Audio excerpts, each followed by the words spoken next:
Welcome to Inside Okemos Athletics. I'm the athletic director, Ira Childers. In studio, we have basketball extraordinaires, Noah Pruitt and Evan Thomas. I can use that word extraordinaire because we're on a great run right now. We'll start with you, Evan, as a senior. What is this like to be on this incredible journey? I mean, it's pretty exciting, especially this being my last go-around with the team to be able to lead us this far in the tournament, the last 4 teams. It's pretty exciting. Noah? Yeah, it's really exciting to be able to do this. This has been a goal, like, forever to be able to do this with this team, too. Yeah. You know, we've been talking about this for a while as to, the possibility of going to the Breslin. It's been mentioned. I know you guys, your class have talked about it, your class have talked about it. What does it actually feel like now, or it hasn't hit you quite yet, that all this talk over the years and years and years about going to the Breslin, you've watched a lot of games on TV, I'm sure you've seen games in person there, and now you finally get a chance to play on the big court at the Breslin. What does that mean? We'll start with you, Evan. I mean, for me, it really hasn't set in yet. Right. I think once we get there on Friday and get warming up on the court, then I think it'll all kind of hit me playing on that court. As of right now, I mean, talking about it is pretty sweet, but I just can't wait to get on the court. No. It really doesn't feel like we're about to be playing there, but right. but also like it feels amazing to be able to like say we can do it and be out there and have the chance to play on that court. So right. Let's go back and talk about the early in the season because we've been on a great run. Obviously, had a great record, a few hiccups, but not many. What has been the difference? No, we'll start with you. What has been the difference this year than years past? I mean, last year we had a really good team as well. So what's the difference between this year and last year? I think this year's team, I would say we are having a lot of fun and we are like just. This team is just like, I don't know, I can't even really like the difference. It's like you're gelling, clicking. Yeah, like it's clicking a little bit better. Our offense is we're like moving the ball a lot more, and a lot of guys are stepping up too. It's just, I mean, it's a big deal. I think a big part of like why that happens is because we're friends on and off the court. I think we're really close. This is probably the closest team I've been on my 4 years, and so definitely being friends with each other on and off the court, hanging out just outside of school, outside of practice, building that like camaraderie between everyone on the team really helps out and shows on the court. And last year, obviously, I don't want to make the team was close too, but this year is a little bit closer, a little bit tighter. And do you feel like you kind of set the standard in the beginning of the season, the way we came out? We rolled off for like 10 or 11 in a row. You feel like that was important to get off to a good start like that? For sure, I think that definitely set the mood, set not just our team being aware, but everyone else in the Lansing area was just aware that we were going to be in like a good team this year, going to be a force in the league this year, and that 10-0, whatever 11-0 start it was, really kind of set us up for success later in the season. No. Yeah, it set a big tone for us, and I think a lot of teams were wanting to beat us, and I think if they beat us, I thought it was going to make their season. But to us, it wasn't. We're worried about them beating us. Like we were chasing something. We were going after the blue. We weren't worrying about who was wanting to beat us, who was coming for us. It was all about getting the blue championship, then getting the district, and then we got the regional, and now at the Bres. And so. Yeah, and I would say this is probably the toughest schedule we've had in a long time. Ironically, one of the teams we beat is on the other side of the bracket at the Breslin Howell. Good for them. Yeah. But this schedule's been tough. What was it like to play in all those games, whether it be Detroit and Rockford, Howell, Detroit Catholic Central? I mean, just a lot of tough teams. I think that it gives us a lot of experience to some tougher and bigger teams instead of like we play everyone in the blue twice, maybe like 3 times in the district. Like playing DCC, I think that was a good long team. We needed to see that, and we lost to them. And I think that honestly was a good loss for us, like to see like a different type of team. So.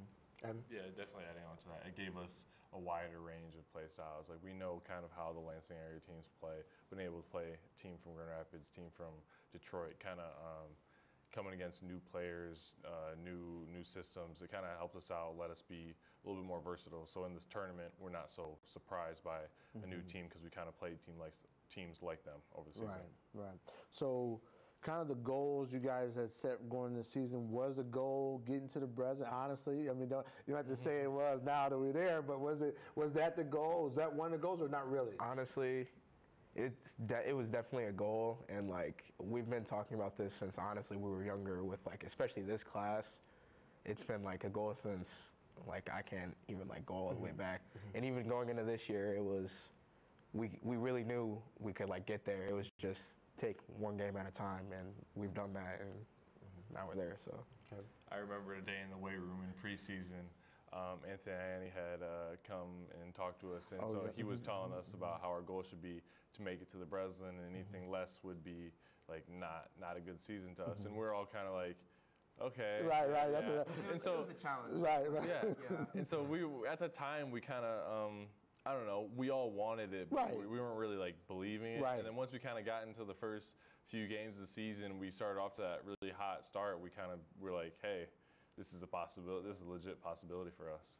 And you know, one thing I see with you two guys, you gel really well. I mean, obviously you're both superstars in your own right, but you gel really well. Like, you know, last night, Noah, it was for you. It wasn't about scoring. You took their best player on a defensive assignment and really controlled the game. You know what I mean? So that was big.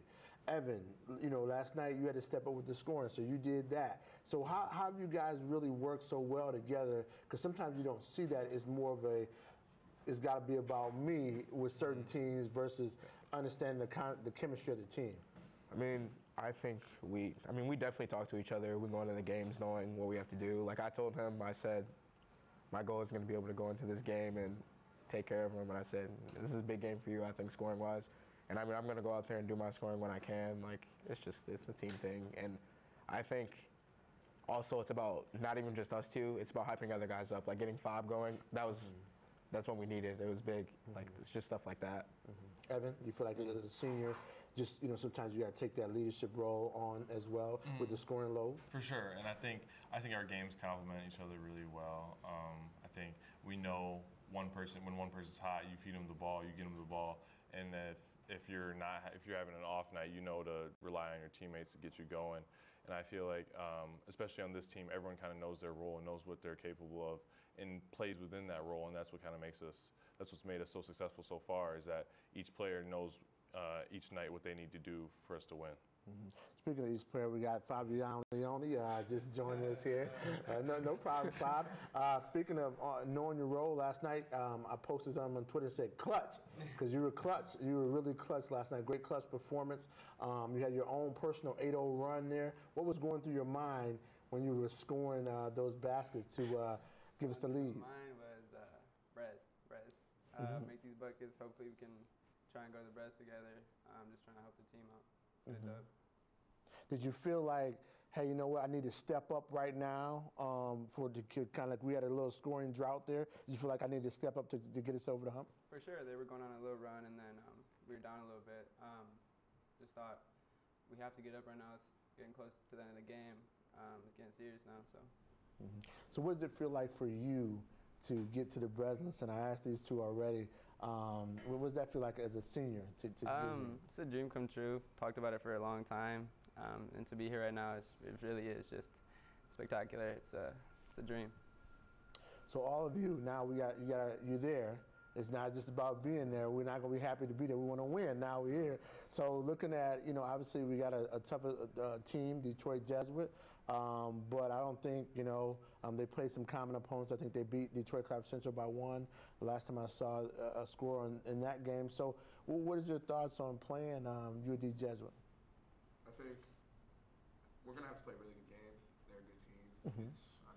The game is all about runs. Like last night, it was a game of runs, and we had to let them. Especially because they want it really bad. They've had a really successful season. They got a lot of skilled players on the team. So like Noah said, it'll be a game of runs, and we just have to be able to stick through when they go on a run. We got to keep our composure and keep playing to fight back and get on a run of our own. Bob? Yeah, it's just, I think for this team, it's a lot of preparation and just getting ready for the certain skill sets that their players have. For example, like they have this like 6'10" center, and their players are just high caliber. We just gotta be ready. You know, but I feel like our defense keeps us in most games. So I feel like if we play the defense we can play, we'll be right there. And if you're right there in the end, you always got a chance to win. Yeah. Do you guys feel like the defense is kind of the key for a game like this? It's definitely going to be key. I think we got a lot of defensive challenges coming up for most of us. Like, it's going to be big, and I think we'll be able to do it. Defense, Evan, you feel like that's important, especially with a big guy? Like all season, defense has kind of been our backbone. Like our offense has been hit or miss some games. Some games we're hitting shots, some games we're not. But our defense has always been there. And throughout the season, we've really improved.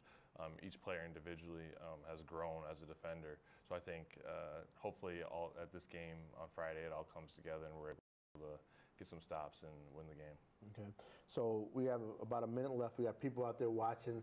What is your thoughts to the fans out there and the people who are behind you as we go into the Breslin Center? You want to say anything to them? What would you say? I say thank you for coming out and supporting us already, and be there, be loud this Friday. We need you. Especially, we appreciate all the support that our fans have given us. And then, like last night at the game, we had a huge student section, huge parent section cheering us on. So we're just gonna need to keep that energy with us throughout the next games. Right. Yeah, it's exciting getting the school out for an event, especially for basketball. We've been wanting to do this for a while. Just really happy we're doing it together with the student section and everything. Yeah, students come out. As you see, we're getting out of school early, so no excuse. Yeah. Everyone should be there. Hey guys, good luck. Thanks for joining us. Thank you. We'll be back in a minute.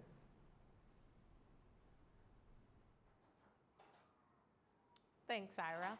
I'm going to begin by congratulating the Okemos boys basketball team on another win over East Kentwood in the MHSAA quarterfinals. As you see, they said the team is leaving everything on the court each game they play, and it's amazing to watch how they work. And it seems like they're just peaking at the perfect time. At the last game, with less than a minute left in the game, the crowd yelled MVP champs as player Evan Thomas stepped to the free throw line. Evan made his presence known each game by showing out for his team all season long, and the fans just seemed to love him. They even continued the MVP champs while rushing on the court after the big win. I think it's amazing for a team to have that type of support for games. Fans are like the bread and the butter for sports team, and Okemos fans are willing to go all out and express their love for their teams. The boys are still in the hunt for the final playoff, and I think they just need to continue doing the things that they have been doing all season long, as they said. Next up, the Chiefs will have semifinals this Friday at 2 p.m. at the Breslin. Good luck to them, and let's steal another win on the road to finals. 3 Okemos high school football players have decided to continue their education and play football at Hope College. Those 3 athletes are Carson Crum, Jacob Richardson, and Eli Sellum. Now, guys, I'm going to let you know I do attend Olivet College, so you are up for a friendly competition in football, so bring your A game to the field and have a game plan. But congratulations on the commitment, good luck on your season, and welcome to the college life. Ira, back to you. Thanks, Naya. Back in studio, we have Hunter Hollenbach, 2-time state diving champion. How you doing, Hunter? I'm doing pretty good. Good, good. So take me back to this past weekend and winning that state championship. What did it feel like, and how was your preparation going into that?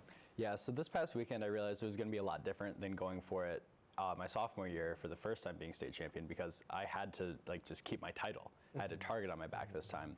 And when I won states a year ago, that's the first thing Mike said to me. Hunter, you have a target on your back, and you gotta just show that you're still the best.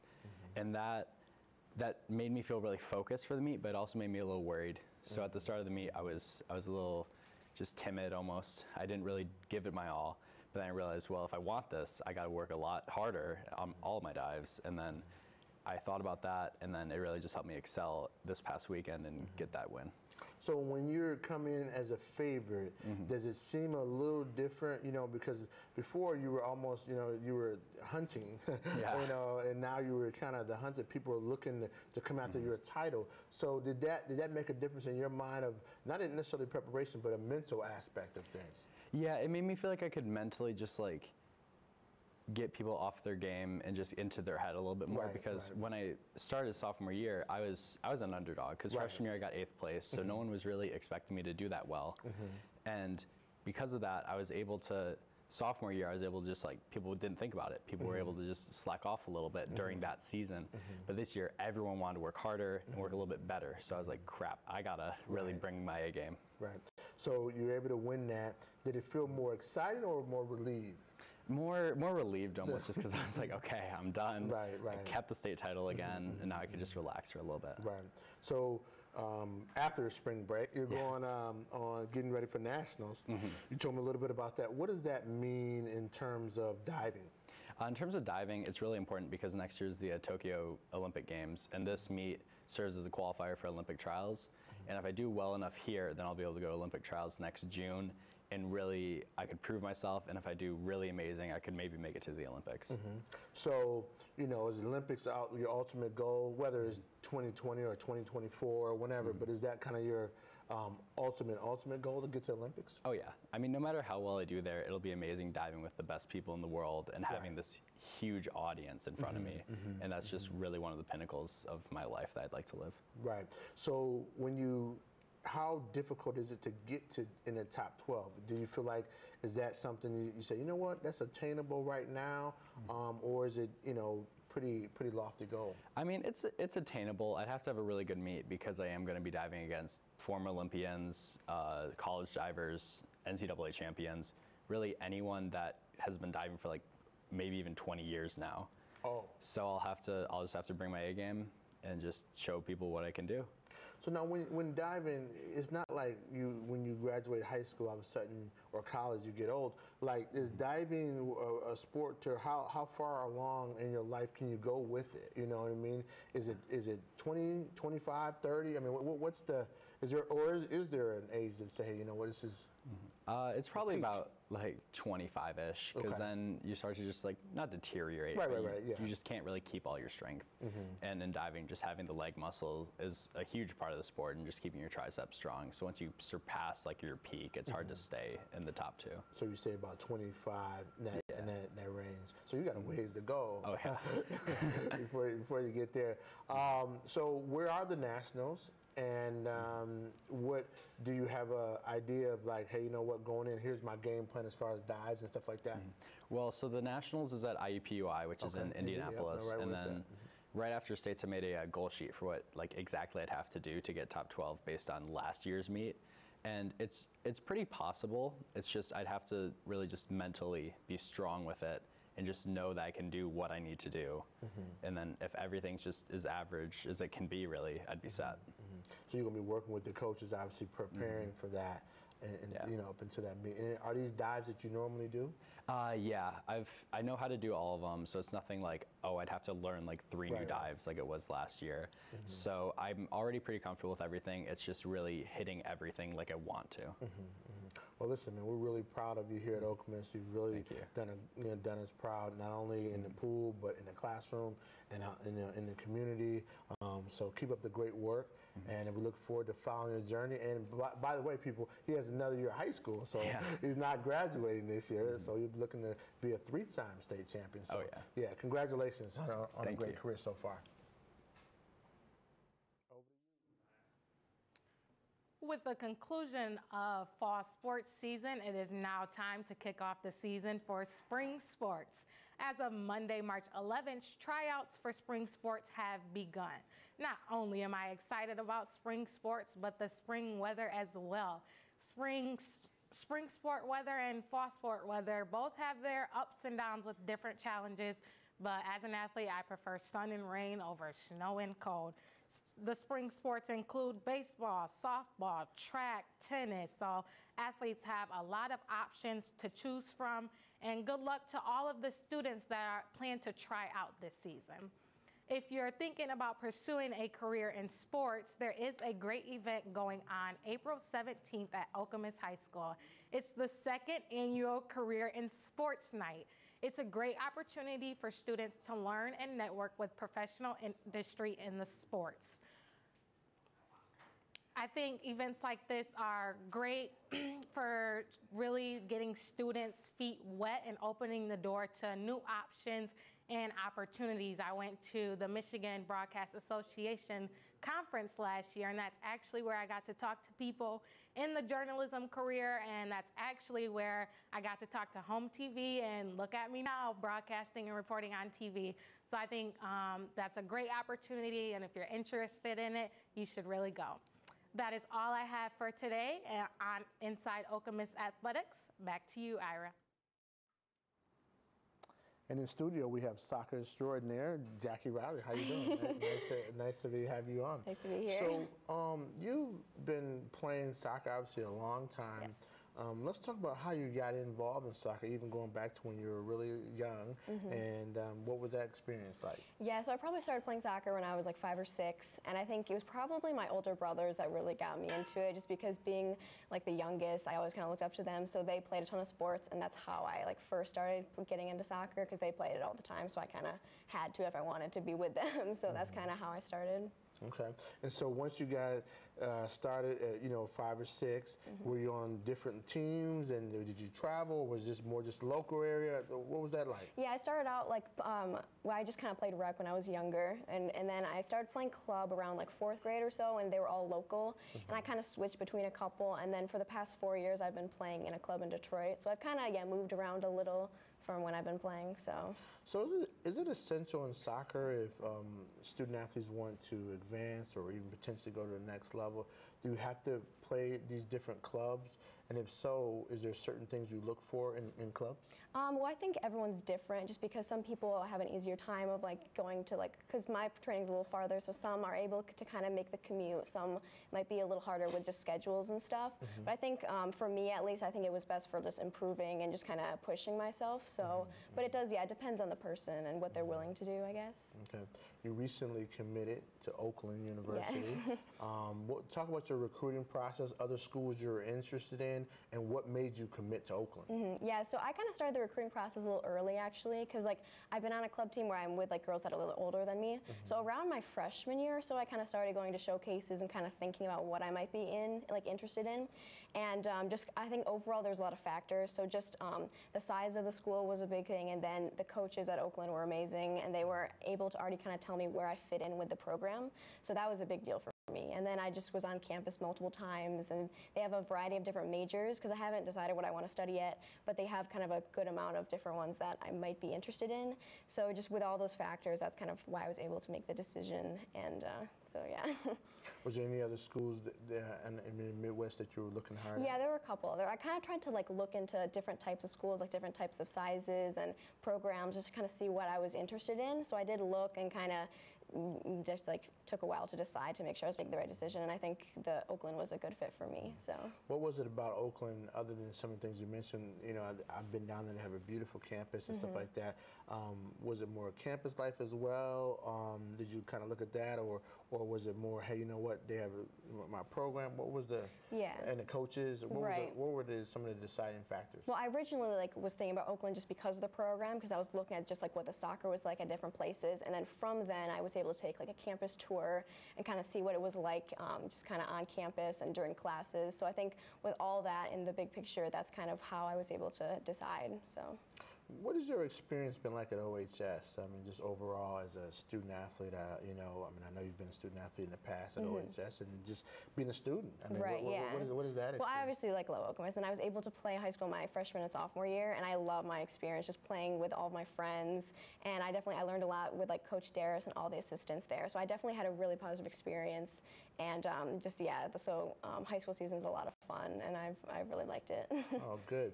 So, as you go forward in college, is there something that you say, you know what, I want to really, I have a goal that I want to be, all-league, player, or I want to, win the league as a team, or I want to one day go pro? I mean, what are kind of your goals? Well, yeah, originally kind of deciding where I wanted to play, I was kind of working on not finding a school that was too big, just because I do want to compete for playing time, so I don't want to just sit on a bench, until I'm a junior. So that was a big thing, and I found that Oakland was just kind of a good size, because I also wanted to push myself as much as I could, and I felt like that was just the perfect middle of just being able to push myself as far as I can, and also not being too out of reach. So I think I'm able to compete there, and that's kind of my biggest thing. I kind of want to be able to go in as ready as I can to make an impact, and just have a good experience there, I guess. Right, So. right. Have you had a relationship or struck up a relationship with the coaches there at I Okemos? have, yeah. So lately, we've just kind of been talking back and forth for about a year or so, just with like the recruiting process that just kind of goes into play. And then I've like met with them when I was on campus and going to camps, and they're all amazing. So that they were a big part of the decision. So I really like all of them over there. Did you know them prior to or not really? I didn't know. So like I said, about a year ago, that was when I kind of first started keeping in contact with them, and since we've kind of made a relationship, and I've gotten to know them, and they're great guys over there. Awesome. Well, thank you for joining Thank us. you. Jackie. Good luck this season. Thank you. With that, that's it for Okemos Athletics this week. We'll be back again next week.